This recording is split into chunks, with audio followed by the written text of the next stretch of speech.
आज की नाही सकाळ सकाळी सासा सुना गेलो म्हातबा रोडला हौशेनं अगदी शॉपिंगला.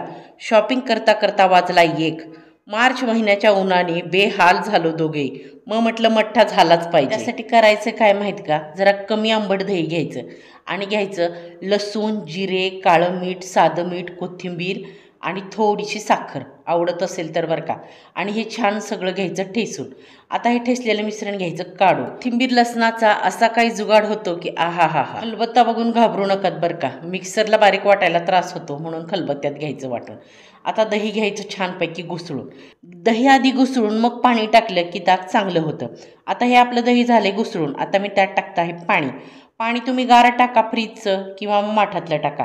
मी मात्र वाळा घातलेलं मस्त असं माठातलं पाणी टाकलंय बरं का. आता तुम्ही गार पाण्यासाठी यात बर्फही टाकू शकता. असा मस्त थंडगार मठ्ठा झाला बरं का तयार. उगाच नाही ताकाला पृथ्वीवरचं अमृत म्हटलं जातं. सर्व कोल्ड्रिंक्सचा बाप थंडगार मठ्ठा झाला बरं का तयार.